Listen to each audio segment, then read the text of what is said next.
छोटी होली को पड़ने जा रहा है चंद्र ग्रहण। क्या ये बात आपको पता है? अभी कुछ दिन पहले 17 फरवरी को सूर्य ग्रहण हुआ है, जो भारत के अंदर नहीं दिख रहा था।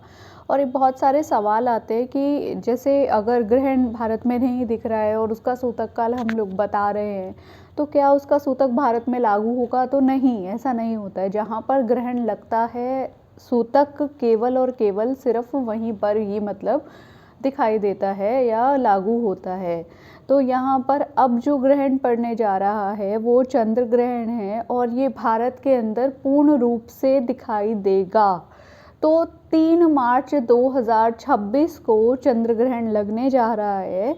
और देखिए, क्योंकि चंद्र ग्रहण लग रहा है तो ये पूर्णिमा होगी, ठीक है, फागुन की पूर्णिमा होती है। और जब ये पूर्णिमा होती है, पूर्णिमा के दिन ही चंद्र ग्रहण लगा जाता है। हमेशा पूर्णिमा को ही ग्रहण लगने का विधान होता है, क्योंकि पूर्ण होता है चंद्रमा और पूर्ण चंद्रमा पर ग्रहण राहु द्वारा लगाया जाता है। ऐसा ग्रहों के अंदर बताया गया है, एस्ट्रोलॉजी के अंदर बताया गया है। तो क्योंकि होली भी अब हमें जलानी है, होली का दहन करना है और होली की पूजा भी करनी है, और चंद्र ग्रहण भी रात को है। अब होली की पूजा भी रात को होती है, तो अब होली की पूजा कब करें? और चंद्र ग्रहण लग रहा है, तो अब चंद्र ग्रहण का कैसे करें? अब उससे पहले सूतक भी लगता है, तो सूतक को कैसे माने? ऐसे बहुत सारे सवाल हैं। क्या सूतक से पहले आप मतलब जाकर होली की पूजा करें? जैसे कि आप जानते होंगे, जो लोग करते हैं वो जहाँ पर होली बनी होती है वहाँ पर जाकर वो सुबह पूजा करते हैं होली की, और शाम को होलिका दहन होता है, होलिका दहन का पूजन करते हैं। तो देखिए दोस्तों, एक बात मैं आपको बताती हूँ, कुछ इसके अंदर विधान हैं। जैसे कि जब सूतक काल लग रहा है, उससे पहले आप जाकर होली की पूजा करेंगे। जो भी होली की पूजा होती है छोटी होली वाले दिन, वो सारी आप सूतक काल से पूर्व ही कर लेंगे। उसके बाद सूतक काल लग जाएगा, मंदिर बंद हो जाते हैं, ग्रहण शुरू हो जाएगा। ग्रहण के अंदर किसी भी तरीके का कोई भी होलिका दहन नहीं किया जाएगा। ग्रहण पूर्ण होने के पश्चात होलिका दहन किया जाएगा।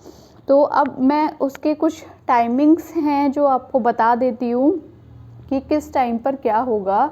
तो ग्रहण जो है वो लगेगा 3:20 से 6:45 शाम तक, ठीक है।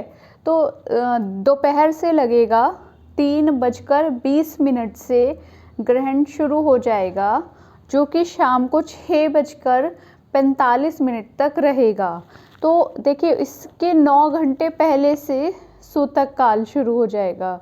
तो आपको ये भी ध्यान रखना है दोस्तों कि 9 घंटे अगर पहले से सूतक काल शुरू हो रहा है, मतलब 6:20 से 3:19 तक आप मोटा मोटा मान के चलें, क्योंकि 20 से तो ग्रहण ही शुरू हो रहा है।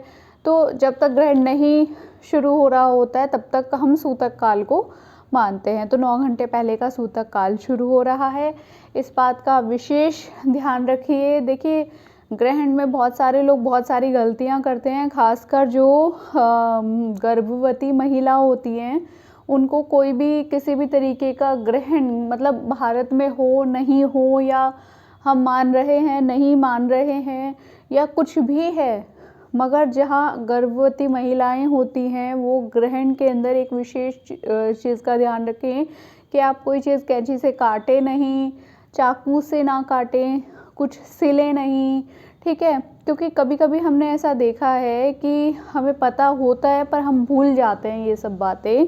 तो इन बातों का ध्यान रखिए।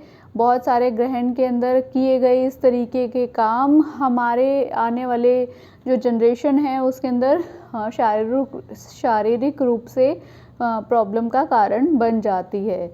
तो इसलिए आपको ग्रहण के अंदर ना कुछ काटना पीटना और किसी भी तरीके की चीज़ को सिलना आदि नहीं करना चाहिए।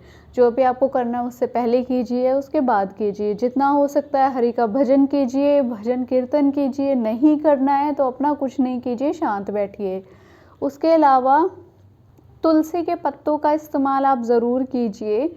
तुलसी के पत्ते ग्रहण से पूर्व ही आप तोड़ कर रख लीजिए। रखने के बाद आप उनको धोइए। धोने के बाद आप उसको दूध में, मतलब जितनी भी पकी हुई चीज़ें हैं खाने की, आप उन सब के अंदर तुलसी के पत्तों को डाल दीजिए। डालने के बाद वो ग्रहण का प्रभाव उन पर नहीं होता है। तुलसी के पत्ते आपके पास नहीं हैं, किसी कारणवश नहीं इंतज़ाम हो पा रहा है, तो जो दूब घास होती है, दुर्वा होती है, जो गणेश जी को चढ़ाई जाती है, वो वाली दुर्वा को आप धो के अच्छे से आप सब चीज़ों में डाल दीजिए। वो भी ग्रहण के प्रभाव को नष्ट करती है, नहीं बनने देती है। तो ग्रहण के जितनी भी चीज़ें थी वो मैंने आपको बता दी। अगर इससे रिलेटेड और भी कोई डाउट्स हैं आपके मन में, तो आप मुझे कमेंट सेक्शन में बता सकते हैं, मैं उसको सॉल्व करने की पूरी कोशिश करूँगी। Thank you so much.